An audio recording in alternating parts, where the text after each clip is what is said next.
जय श्री राम साथियों, जैसे जैसे 2024 चुनाव आगे बढ़ता जा रहा है वैसे वैसे हर पॉलिटिकल लीडर्स अपने तरह से इस चुनाव में शिरकत कर रहे हैं और अपने पार्टी को जीत दिलाने के लिए नए नए पैंतरेबाजी अपना रहे हैं। देखा गया है कि जब से जेएनयू के टुकड़े टुकड़े गैंग का प्रवेश हुआ है कांग्रेस के अंदर और विशेषकर राहुल गांधी के इर्द गिर्द, तब से राहुल गांधी बहुत ही ज़्यादा सामाजिक न्याय और सामाजिक समरसता की बातें करते हैं और मोहब्बत की दुकान खोलने के लिए उन्होंने तो न्यायिक यात्रा ही निकाल दी। इसी क्रम में आज राहुल गांधी ने जवाहर भवन में सामाजिक न्याय सम्मेलन किया। इस सम्मेलन में काफ़ी लोग आए थे। राहुल गांधी ने सीना ठोक के बोला कि मेरे जीवन का लक्ष्य है कि देश की जो 90% आबादी है उसको न्याय दिलाना। अब उस 90% आबादी में उन्होंने किस किस को गिना है? उन्होंने गिना SC ST यानी कि अनुसूचित जाति व जनजाति के लोग, आदिवासी, OBC और माइनॉरिटी, मुसलमानों का नाम लिया है। माइनॉरिटी ना कह के उन्होंने मुस्लिमों का नाम लिया है। माइनॉरिटी उनकी नज़र में केवल और केवल मुस्लिम है। अब इनको सामाजिक न्याय दिलाने की बात की गई। अब इनको सामाजिक न्याय कैसे मिलेगा? राहुल गांधी ने उसके लिए एक रोड मैप बनाया।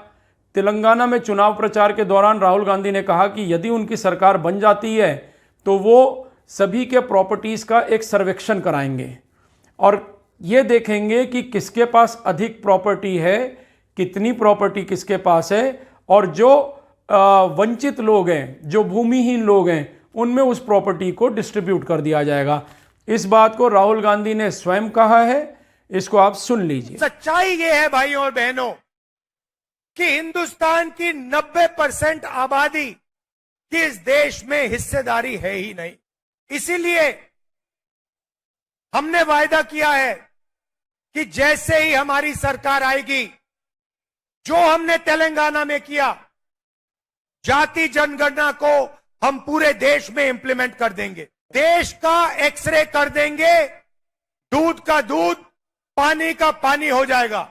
पिछड़े वर्ग को, दलितों को, आदिवासियों को, गरीब जनरल कास्ट के लोगों को, माइनॉरिटीज को पता लग जाएगा कि इस देश में उनकी भागीदारी कितनी है। इसके बाद हम फाइनेंशियल और इंस्टीट्यूशनल सर्वे करेंगे। ये पता लगाएंगे हिंदू किसके हाथों में है, कौन से वर्ग के हाथ में है, और इस ऐतिहासिक कदम के बाद हम क्रांतिकारी काम शुरू करेंगे जो आपका हक बनता है। और यह मुद्दा ज्यादा गर्म इसलिए हो गया क्योंकि इसके विरोध में देश के प्रधानमंत्री नरेंद्र मोदी जी, जो हमेशा सबका साथ सबका विकास की बात कर रहे थे, फिर उनको इसका काउंटर करना पड़ा।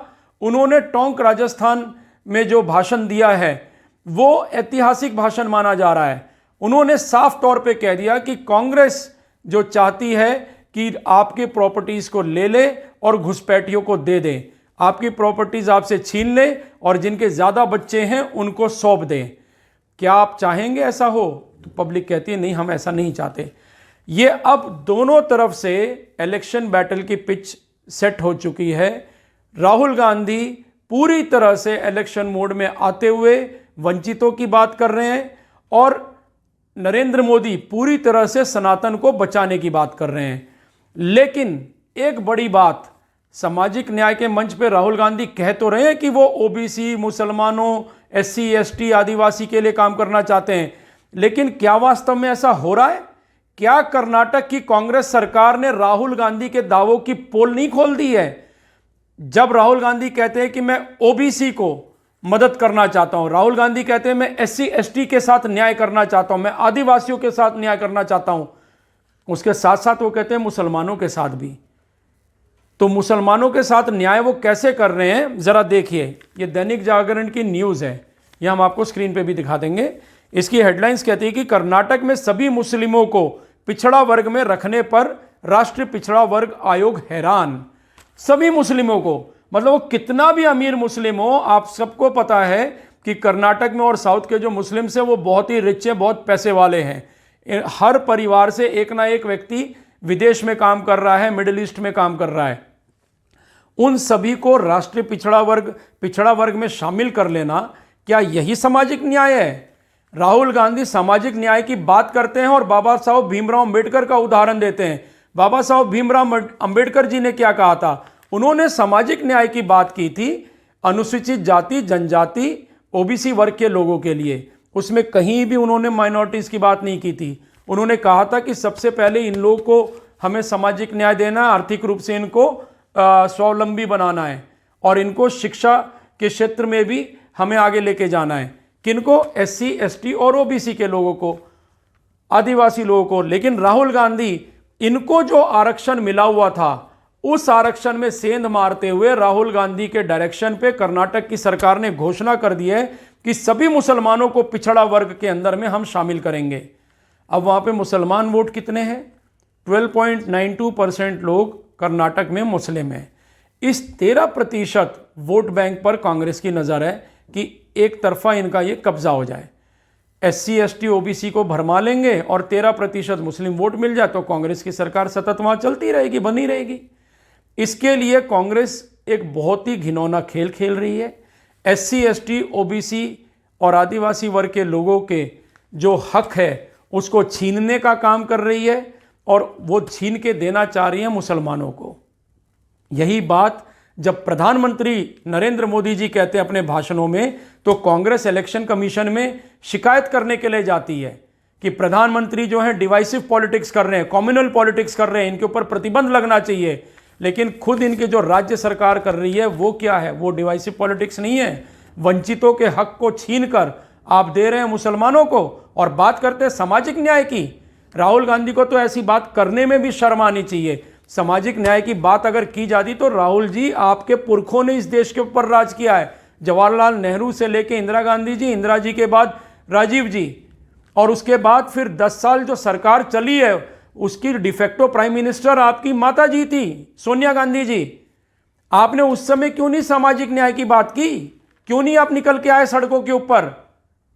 कह देते हैं ना कि जितनी जमीनें आप लोग के पास है, कांग्रेसियों के पास है, सबसे पहले अगर आप सामाजिक न्याय का उदाहरण देना चाहते हैं तो सबसे पहले कर्नाटक के अंदर डी शिव कुमार की प्रॉपर्टीज को आप कॉन्फिस्केट कीजिए और बांट दीजिए गरीबों के अंदर में, बांट दीजिए SC, ST माइनॉरिटी के अंदर।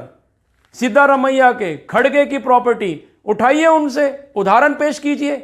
आप बोलिए गांधी फैमिली के पास जितनी जो प्रॉपर्टी है, रॉबर्ट वाड्रा के पास अगर लैंड है, उनकी कंपनी के पास लैंड है, तो हम इसका इक्वल डिस्ट्रीब्यूशन शुरू करेंगे। आप लीड तो लीजिए, बोलने से होता है क्या? इस देश का middle class, upper middle class का व्यक्ति मेहनत करके अपने परिवार के लिए प्रॉपर्टी बनाता है, ये उम्मीद करता है कि आड़े वक्त पे वो चीजें, वो संसाधन उसके काम आएंगी, और आप घोषणा कर देते कि आपकी सरकार बनेगी तो प्रॉपर्टीज को हम लोग इक्वली डिस्ट्रीब्यूट कर देंगे। Middle class, upper middle class, इनको टारगेट करने का प्रयास है। अरे आप अपने घर में तो झांकिए, आपके पास जितनी संपत्ति पड़ी आप उसी को डिस्ट्रीब्यूट करने लग जाएंगे तो मुझे लगता है इस देश के आधे गरीबों का, आधे SC का, आधे ST का, OBC का, माइनॉरिटी का, उनका भला हो जाएगा।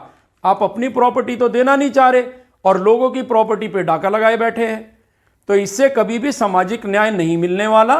अगर सामाजिक न्याय देना है आपने तो आप स्वयं आगे बढ़ के उदाहरण पेश कीजिए और आप अपनी संपत्ति को दान करने की प्रक्रिया आरंभ कीजिए। आप शुरू कीजिए उसे, फिर देखेंगे ना, फिर मानेंगे ना जो आप कह रहे हो वो सही है। नहीं तो देश के प्रधानमंत्री जो बात कह रहे हैं और वही उसी को सच माना जाएगा। कांग्रेस की नज़र सनातनियों को नुकसान करने के लिए है। कांग्रेस की नज़र SC, ST, OBC और आदिवासी वर्ग को बहला के, फुसला के केवल उनका वोट लेने के ऊपर है। कांग्रेस की नज़र उनके अधिकार को छीन के मुसलमानों को देने के लिए है। ये बात साबित हो चुकी है राहुल गांधी जी, इसलिए आप सामाजिक न्याय की ना बात करें तो ज़्यादा बेहतर होगा। दोस्तों, ये वो विचार हैं जिनको तथ्यों के साथ मैंने आपके सामने रखा है, और अगर हम लोग अब भी नहीं संभले तो भारत को बांटने के लिए जो टुकड़े टुकड़े गैंग ने राहुल गांधी का जो इस्तेमाल करना शुरू किया है, इसमें वो कहीं ना कहीं सफल भी होते दिख रहे हैं। कहीं कर्नाटक में सफल हो रहे हैं, इनकी सरकार कहीं और बनेगी तो वहाँ भी इस चीज़ को ले आएंगे, तब इससे पीछा छुड़ाना बहुत मुश्किल होगा। इसीलिए मेरा आप सबसे अनुरोध है कि 2024 के चुनाव में जो ये इंडी गठबंधन है, इसके किसी भी उम्मीदवार को अपना वोट देकर देश के साथ गद्दारी ना करें। NDA के कैंडिडेट्स को सपोर्ट करें, भारतीय जनता पार्टी के कैंडिडेट को सपोर्ट करें। इससे सनातन की भी रक्षा होगी, देश की भी रक्षा होगी और विशेषकर अनुसूचित जाति, जनजाति, आदिवासी और ओबीसी वर्ग के लोग के साथ भी न्याय यही एनडीए गठबंधन कर सकता है। इंडी गठबंधन राहुल गांधी वाला नहीं कर सकता। यदि आपको हमारे विचार पसंद आए हों तो आप हमारे चैनल भारत मांगे जवाब को सब्सक्राइब करें और हमारे इस स्टोरी को ज़रूर लाइक करें। जय हिंद, जय भारत, जय श्री राम।